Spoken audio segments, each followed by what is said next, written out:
girl or a kid and you came down for your breakfast and this is what you found for breakfast, a nice snake and a rock, I don't think you'd be too impressed. In fact, you'd be pretty flabbergasted. In the New Testament, Jesus said, if your son asks you for a fish, would you give him a snake for breakfast? Or if he asked you for bread, would you give him a rock? Absolutely not.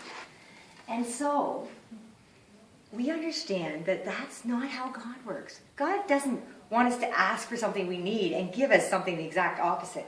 In fact, if your kid asks for that, he's really just asking for a tuna sandwich, some fish and some bread. But you know, in the New Testament, that's what Jesus said about God. He'll give us what we need if we ask. The Old Testament, the Jewish people have just crossed the Red Sea. It's split wide open apart. And they get there and there's no bread. There's no water. So they start freaking out. There's two options. You can either ask God for what you need or you can freak out and complain. Well, of course, they choose to freak out and complain.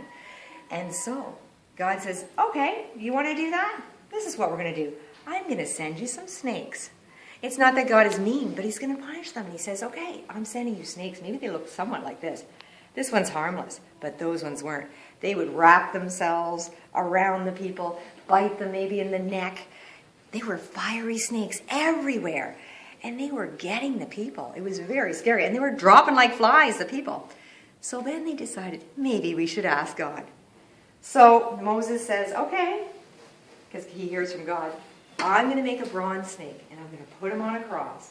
And the minute you are bit by a snake, you are to look up at the cross and see that snake, and you will be healed. That reminds me of the New Testament, where Jesus was actually put up on a pole. And if we look to Jesus, we are healed too. We are healed from Satan's lies. And Satan wants us to say, don't ask God for things. Don't ask God when you're stressed and frustrated or you don't have what you need. Complain. Just listen to Satan. But we need to trust God, not just for salvation, but for our everyday lives. Don't complain. Not because fiery snakes might show up in your bedroom, but because God really does care for you.